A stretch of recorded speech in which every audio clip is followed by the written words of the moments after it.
Good morning, everybody. Welcome to another episode of the PhazeCast. I'm Joe. That's Eric. He's on his phone. Eric, why are you on your phone? Oh, I was just looking at our daily comments about how we're watching the wrong version of One Piece, Joe. Stop reading the comments. I've told you to stop reading the comments about Joe, One let me Piece. tell you something. Joe. Okay, yeah, sure. Let me tell you something, Go for Joe. it. I'm listening. I have only watched. Listen, we've explained the logistical reasons for watching the dub of One Piece when we watch that every week. We don't need to explain ourselves to anybody. But that is the thing, right? Aside from those reasons, here's the situation. Okay. I don't watch a lot of anime. Any anime that I've watched dubbed. I've watched it dubbed. It's just the way that it is. Every single one I've watched dubbed. Imagine a fandom taking you and my friend goes, "Hey, would you like to watch a 1,000 episode anime with me?" And I go, "Hey, yeah, but let's watch it in the dub because that's what I'm used to." And then everybody on the internet who is associated with that fandom goes, "Oh, you're watching the wrong fucking version. Why you watching that shit's ass, bro? That fucking shit. Are you kidding me? Yeah. Are you kidding? It's 1,000. That is the least accessible. I have a list of annoying fandoms. People who like dinosaurs are low on the list. I mean, I'm putting One Piece on the bottom. Listen, most of them include me. Okay, Star Wars is at the bottom. Star Wars is at the top of most annoying fandoms. Hold on.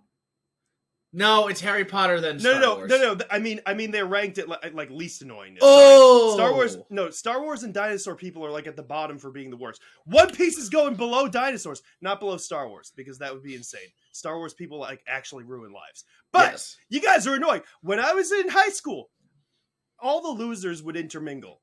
I was more of a goth stoner guy. I would look over at the anime table and go, "Man, those guys are a little bit, I don't know what's going on over there, but it doesn't seem that accessible." It's not! It's not accessible! You guys are not making this accessible! Holy fuck! But all right, everybody wants it to be accessible. Hi, guys. Welcome back. So that's just anime nerds. Anime nerds are just some of the...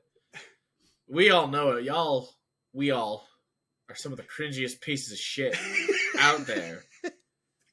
And we all have this tendency to put on a pedestal what we call a pure form of the media. Yes, that's what it is. Listen, here's the thing. I'm a big film nerd. I like movies. Usually, I will watch a foreign movie with subtitles. But if somebody doesn't want to, who fucking cares? Who cares? Yeah.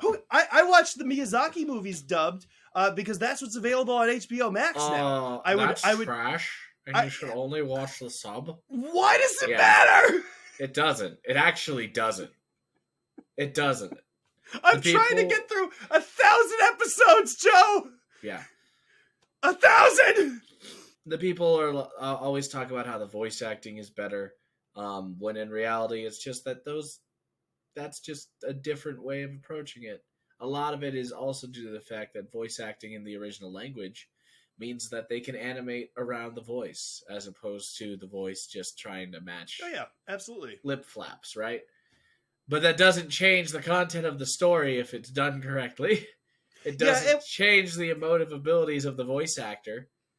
And when it does change the content of the story, I understand that better. If it's like a 4 kids dub but even that is like, if you want to watch it because it's silly, okay, that's fine. Yeah. One of the best dubs I've ever seen is better than the sub because it's called Ghost Stories. Why are you laughing about that? Like it's funny right out of the gate. It's because people know. Sorry. That's the anime community knows about this. So Ghost Stories, right, Eric, was an anime about like some kids in a school who deal with a bunch of ghosts, and it's like a very episodic, here's the ghost of the episode and what's going on, blah blah blah blah. It was pretty boring. It was pretty whatever. So some people in America got a chance to dub it, and they just made it fucking wild. Like they changed so much about it, and just made it a comedy. And it was hilarious. Yeah. Like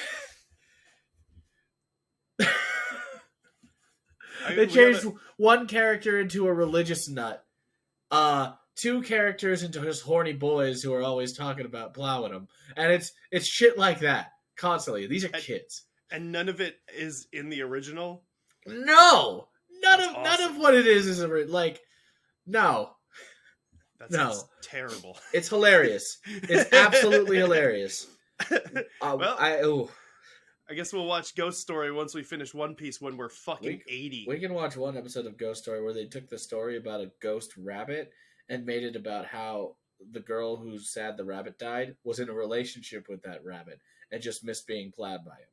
That is what they did in the dub. That's what they decided. That's the route they decided that's to take. The route they decided to take when a rabbit was involved, yeah. Okay. It was hilarious. Do you want to know what I watched last night, Joe? What did you watch last night, Eric? Look up the movie Wade. Mead. Look up the movie Like the Mead. drink? Yes. Well, MEAD, all caps. Like the look drink? up Mead movie. And then just take a look at some of the screenshots. Patrick Warburton, Patton Oswalt, Robert Picardo. This is pretty good, right? Look at Images. Look at the CGI in that movie. Just look at the CGI. This movie came out last year. It came out last year. It looks like a electronic music video from the 90s. It was sublime. Not really, because I couldn't even finish it. It was hot trash. But the strangest thing about this movie is that A, they got Patrick Warburton and Patton Oswalt to do it somehow. And B, all of the reviews on like Rotten Tomatoes and Letterboxd and IMDb are positive. It has like a 3.3 on IMDb, Eric, but every review is positive. Did you just not give it a no, dude? Due? It's fucking the people when they because like I guess that it's like an aesthetic choice, but like it's completely CGI and they're like on green screen, and when the people like walk, they're like sliding across the floor because it doesn't like quite look right. There's like when you know how when you have something that's CGI, like Andy Serkis puts all the balls on his face. Like, because Andy Serkis is always putting balls on his face, and you have to kind of look where Andy Serkis is as the actor and be like, okay, that's where Gollum is going to be. They're like looking in the wrong places for stuff. There's a T-Rex that materializes out of nowhere. It's got 92% on Rotten Tomatoes, dude. Yes, 3.3 on IMDb. Wow, right. That's pretty out there. The disparity there is stunning. And I think that they like, I don't know, I was seeing reviews that were like, this was filmed here locally in Missouri and I sure loved it. It's like, what the fuck? Sure. Guys, speaking of bad games with a dude with balls on his face, the Gollum game came out. Yeah. Holy shit. I didn't expect anything from that game because I forgot it was even coming out. And then, you know, lo and behold, TikTok shows me some things about it, and I didn't know we were trying to recreate Crash Bandicoot gameplay in 2023, but bad. Somehow failed to recreate Crash Bandicoot gameplay. Holy shit. It looked like a bad movie video game from the early 2000s. That is exactly what it looks like. That's exactly what it is. Why does it exist that way? Why do we have a Gollum game? Who asked for this? You know what would have been a better Gollum game is if he was just like living by that little river and you had to like go out to the river and get fish and sneak past hobbits and yell at them. I'd play that game. I would have done any other character. I would rather be Tom Bombadil. Whatever. Because what does he do but be a weird little guy holding onto a ring?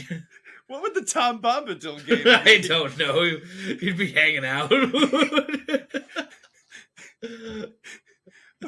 did Tom Bombadil do? You know, I don't know. At least he'd be more of a character now. Gollum is probably a better choice. You're right. I would rather play a game where I play as Sam's wife, where she waits for Sam to come home and raises the kids. That'd just be a Sims game. Is there a Lord of the Rings Sims game? I feel like there should be. No, but there's a Lord of the Rings RTS game. That was pretty good. Yeah, that's cool. But wouldn't you want to design your own Hobbit hole and have a bunch of Hobbit holes? Uh-huh. Yeah, I don't even like Sims, but I would play the fuck out of that game. Joe, you know I love The Sims. Yeah, I know. You know I love The Sims. Get on it, game developers. Make an actually good game. You can put Katy Perry in that one too if you want. She can sing the elven songs in Simlish. There you go. Katy Perry stuff, Lord of the Rings edition. Put some cupcake titties on Frodo. They actually got Katy Perry in that fucking Sims game. Mm-hmm. Yeah, apparently she likes the Sims. She sang in Simlish. I know. They made her do the fucking weird language, or maybe she just wanted to. My Chemical Romance did it too. God damn. It's awesome. So I had some. We're gonna jump. We're jumping everywhere this episode. You said My Chemical Romance. My brain went into a fucking emo music, right? So I have some friends who came over and visited before they were moving away. So they brought their kids. They're younger kids, like 2 to 5, and they're getting rowdy. So they ask, "Hey, do you have Disney Plus?" And me being a nerd, I'm like, "Of course I have a Disney Plus, yeah." And I put it on the TV. They like, "We want to watch Spidey and His Amazing Friends." And my thought was, the 80s cartoon show? Nope. Like, with Iceman? And she's like, no, there's a new one. I'm like, oh, okay, sure, that makes more sense. And I click on it and click a random episode for them. And I believe it's Brendan Urie who does the fucking theme song. No, and it is? I was like, why the fuck does this sound like Fall Out Boy emo music? And they're like, oh, because it is. Who keeps giving him work? Who keeps hiring him? I listen. I'm sorry. Well, it's Patrick Stump is the guitarist and vocalist. I'm sorry. Oh, it's Patrick Stump. But of course, he just sounds like fucking Fall Out Boy. Yeah, Because, right. hold on. We're going to get copyright.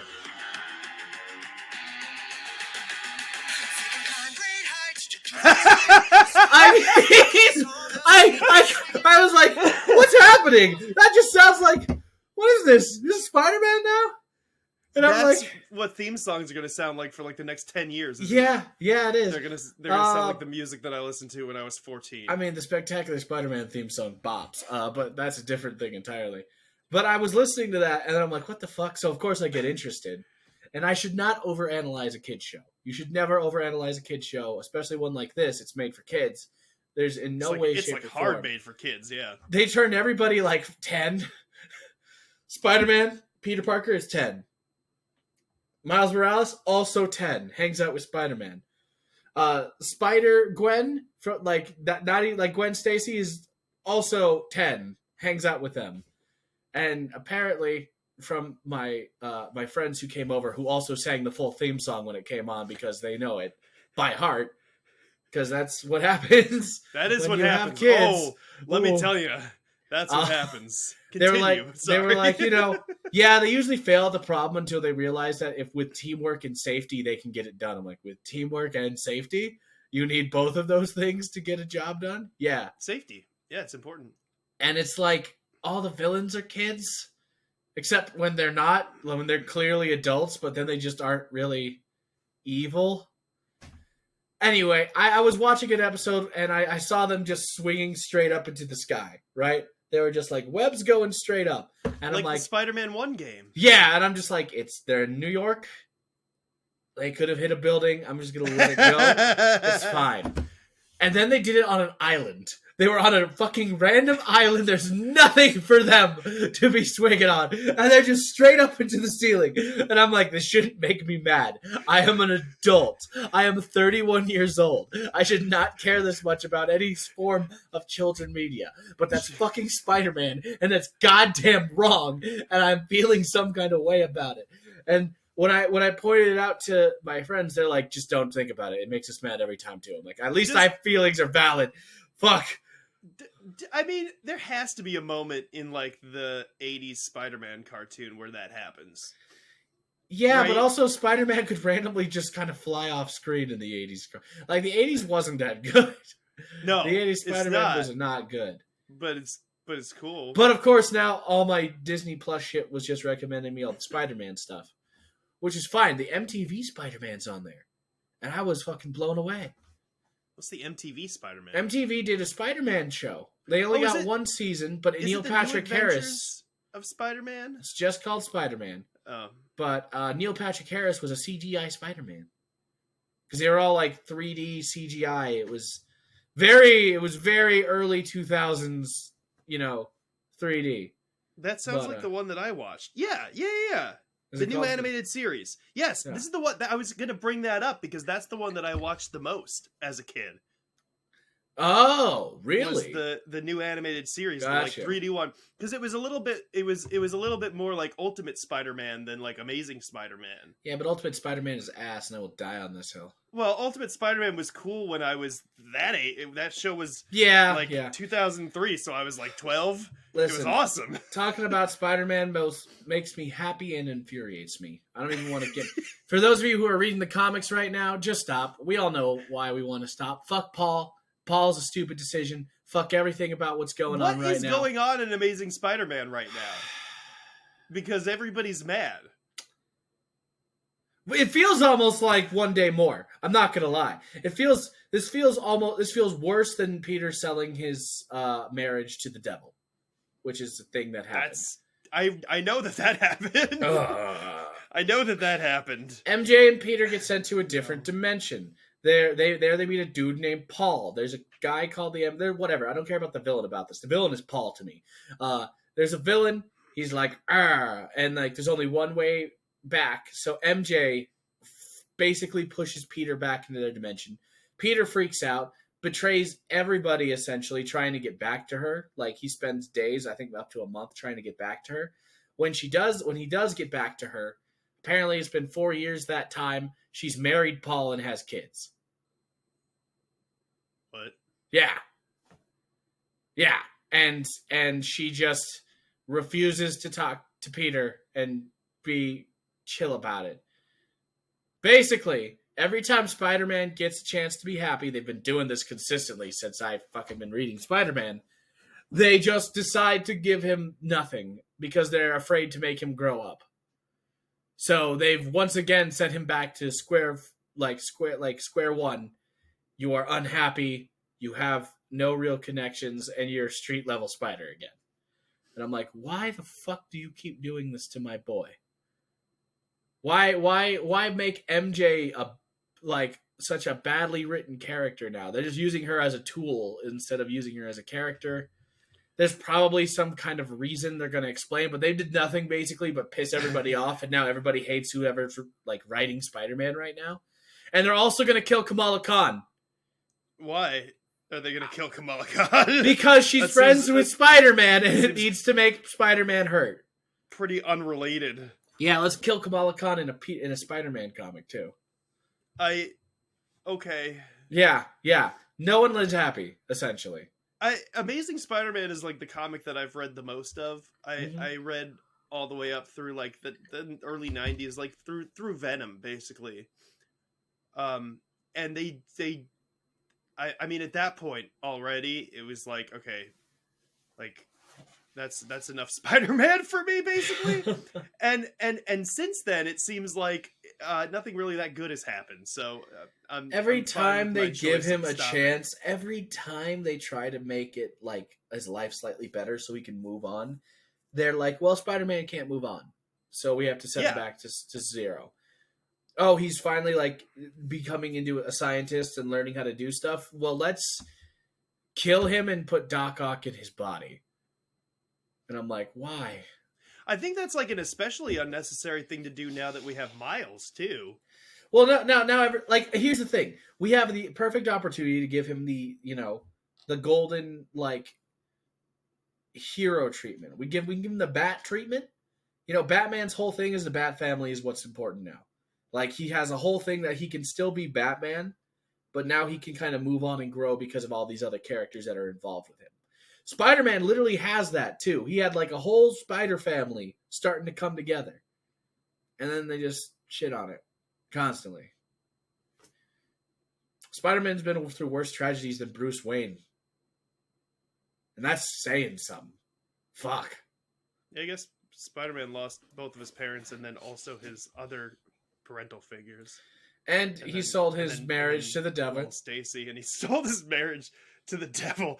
Yeah.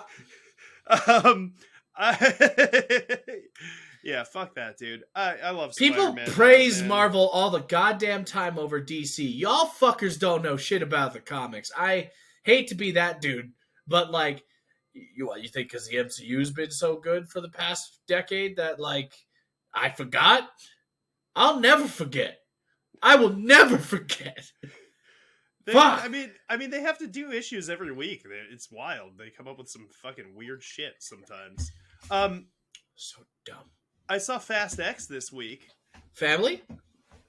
I have not. The only Fast and Furious things that I've seen are I saw the 4D experience at Universal Studios where you go on the tram tour and then like hologram Vin Diesel tells you that you're part of the family.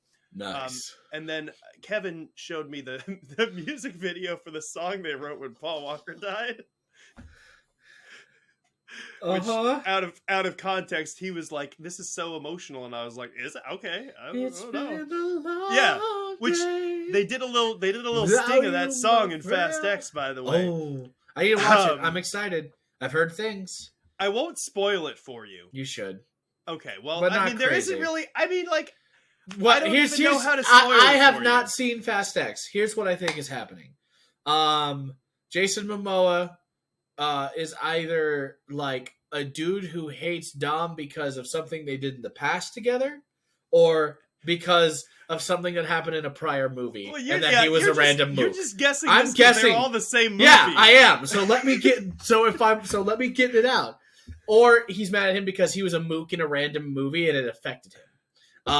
So he comes back to challenge Dom and his family, probably threatening the kid or whatever because that was a major focus. Yep. And then it involves a lot of crazy car chase scenes and helicopters are involved. Yes. He is also a proficient driver, probably. He probably has his own... Actually, Momoa's not a good driver? He doesn't really ever get in a car. He plays it... I'll tell you what, though. He plays it like a Jim Carrey villain. It was great. Got you. Okay. It was so good. Continue. They probably are struggling to deal with Jason Momoa because Jason Momoa has prepared for this in some way or shape or form and knows them. Yep. So... The only thing that always happens in a Fast X movie is that if the previous villain survived, they're going to be an ally. So that means his brother, John Cena, probably showed up to level the playing field and help him because of family. Did John Cena show up and help him level the playing field? Wait, John Cena was a villain? Yeah, John Cena was his evil brother in the last movie. That was not even brought up. Of course it's not, because they're family and they get over it. Next movie. He just started taking care of them. That sounds right. That sounds like a Fast and the Furious. Like most of the villains just end up becoming friends because they learn about family.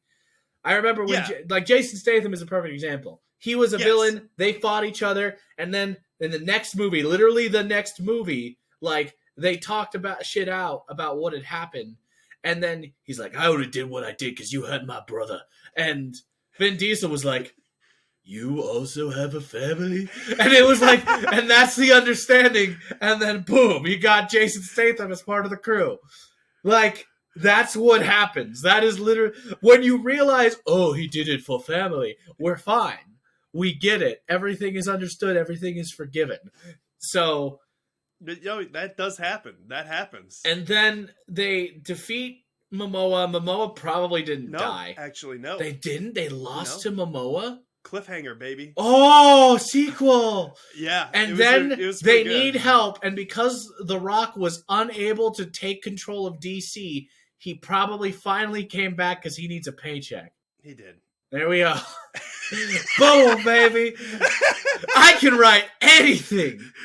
I know storytelling. You should write the next Fast and Furious movie, Joe. That was pretty spot on. Except for the Jason Momoa has a car thing. I don't think he ever even gets a car. Oh, wow. No.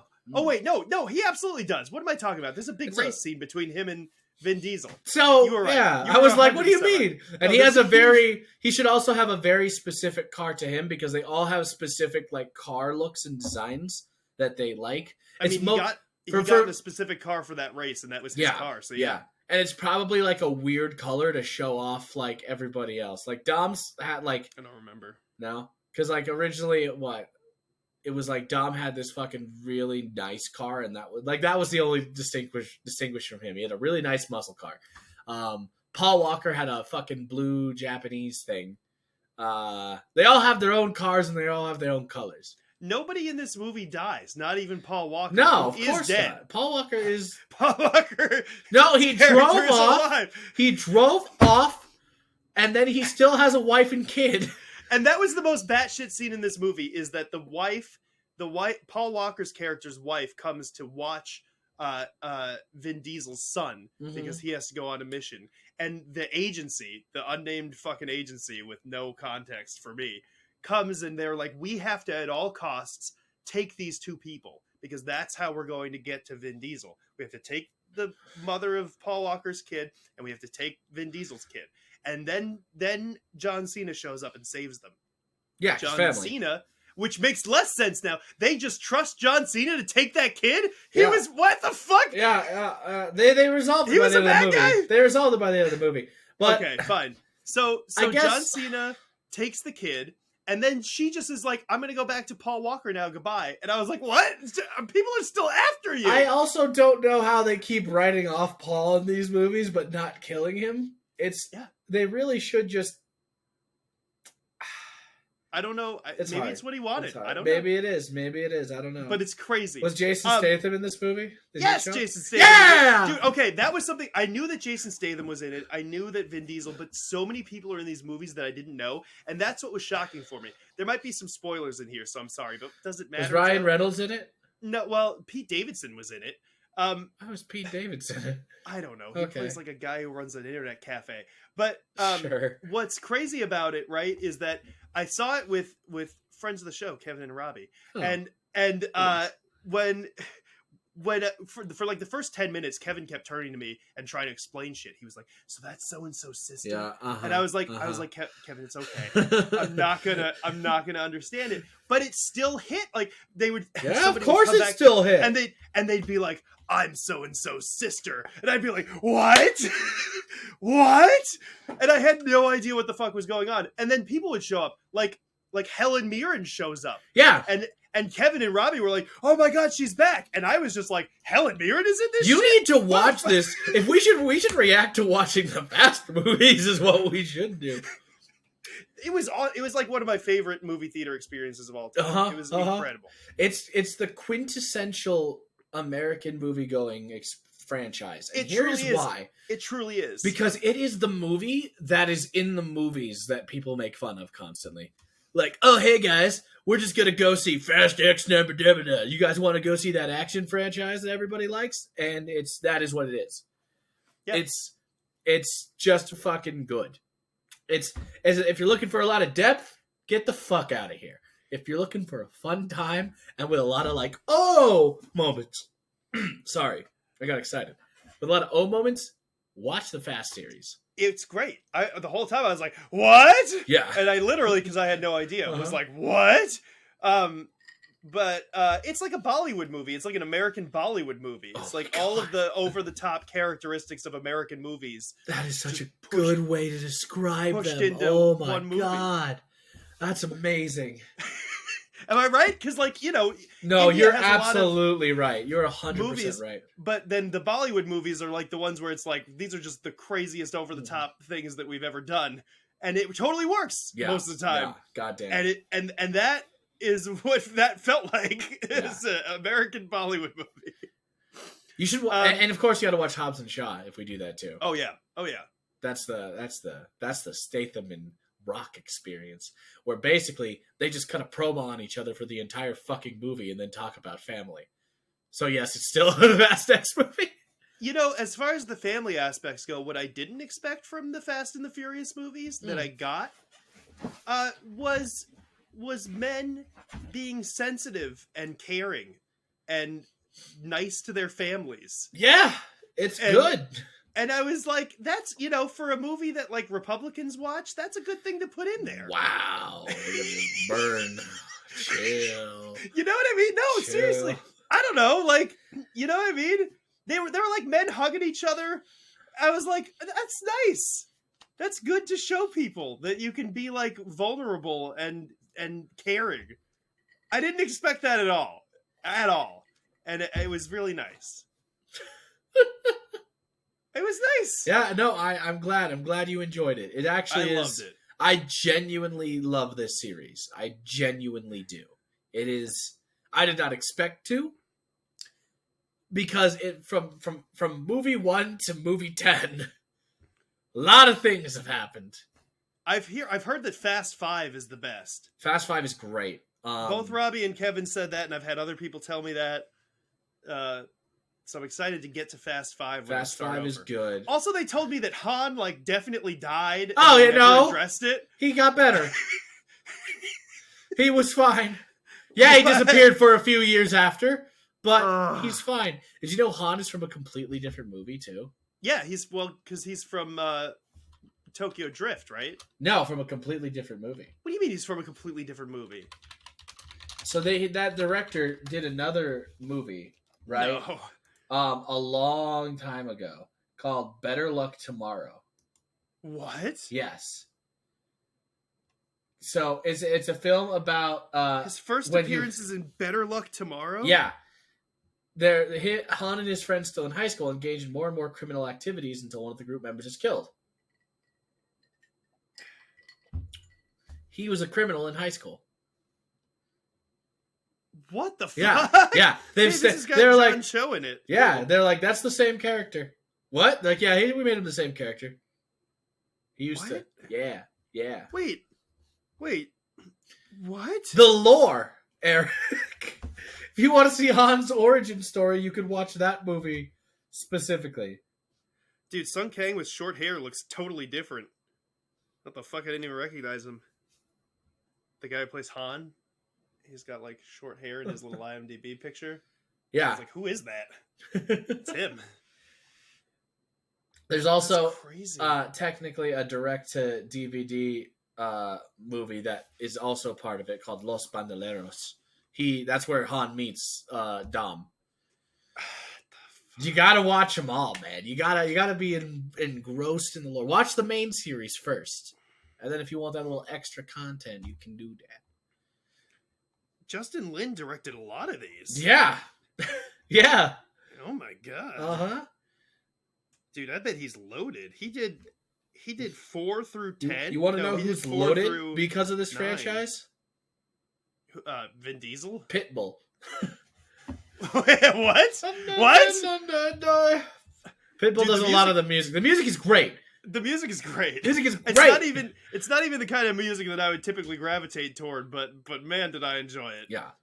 Man, did I enjoy it. Especially considering you told me not too long ago that like I hate when just songs are put into movies. No, but they do it. No, listen, not always. They did it well. Yeah, there's a time and place for it. I'm going to put the Fast and Furious franchise fans sort of near the top of my my list here. Yeah, because you know why? Why? Because of family. Family. Do you want to know before we go? We're running long, but do you want to know my my ranking here? Sure, I would love to. All right. Least annoying, Nintendo fans, followed by Sonic the Hedgehog. They get a slight bump below that because of all the pregnancy stuff. Least annoying is Sonic. I'm sorry. Least most inclusive, I guess, is what I'm going for here. Because they'll welcome you in. Yeah, because they want to fuck you. Not least annoying. They're probably more annoying because of all the pregnancy stuff, but they're very welcoming. JoJo's Bizarre Adventure is next. Every time that we did a JoJo video, everybody was 100% on board. Yeah. They were so nice. Yep. Mm-hmm. Followed by Fast and Furious now. I'm putting that right below JoJo's. Yeah, buddy.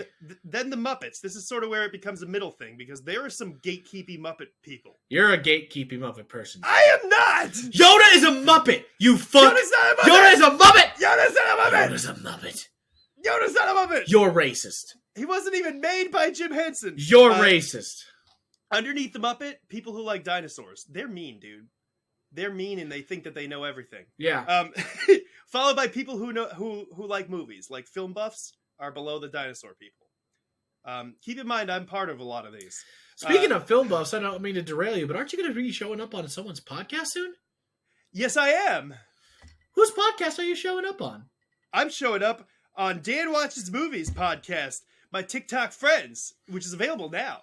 Available now on wherever good podcasts are found. Spotify. Mm-hmm. That's the place, man. It's the second best podcast out there that isn't ours. I love Dan, man. Thanks for reminding me to plug him. He's also follow him on TikTok because he's great. Dan Watches Movies on TikTok. So then after people who like film, which includes Dan and myself, and I think that we're all right, is One Piece. Those guys suck, and I'm very mad about that right now. Sorry, they don't suck. They don't suck. Listen, it's just not very. They're very excited that you're here, but they want you to watch this specifically, not that, because I want you to know it comes from a place of wanting you to stick with One Piece. They don't want you to lose interest because they think the dub makes people lose interest. But see, that's where it's like kind of annoying. Is it's like it's already so inaccessible because it's 1,000 episodes in. You know, you say it's inaccessible, but it's the most watched thing from last year. But I know. Then Disney adults. This is almost the bottom. Disney adults are like almost the bottom because they like. That's where you start getting into like they ruin people's lives. They'll like go to Disneyland and be like, that cast member didn't say tweedledee dum to me, and so I'm gonna fucking find their family. They're the worst. But Star Wars is worse because they're entrenched fucking racists and just miserable people in the Star Wars fandom, and they're awful. Hold on, can I piss off Star Wars fans real quick? Okay, is that us? It's still us. Yeah, I know. Gray Jedi don't exist. It's not a thing. Shut the fuck up. That's it. Okay. That's all I wanted to talk about. Also, the most annoying. That's Lord of the Rings. The most annoying fan base has to be Harry Potter. Yeah, it's Harry Potter. But the thing is that I'm rating it on accessibility. They'd probably be somewhere in the middle. They're very inclusive, actually, but just not the person who wrote it. Oh, no, she's the worst. She's the worst. It's really weird. She just keeps going too. Like anytime that I go on Twitter, J.K. Rowling is still yelling about how she hates trans people. I'm like, why would you use your platform for that? Anyway, this has been a long episode. Yeah, it is. Hey, chill. J.K. Rowling is the worst. Next time I wanted to talk about Dr. Teeth and the Electric Mayhem. Oh, we'll get to there. But we'll get to that next week on the PhazeCast. Yep. Go check out my TikTok friends on Spotify by Dan Watches Movies, where you can hear me talk about... I can't go that way. Whatever. Yep. Well, just like I always do. Thank you for spending some of your time with us.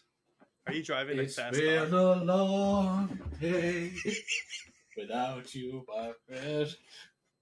I'll tell you all about it when I see you again. It's been a long day without you, my friend.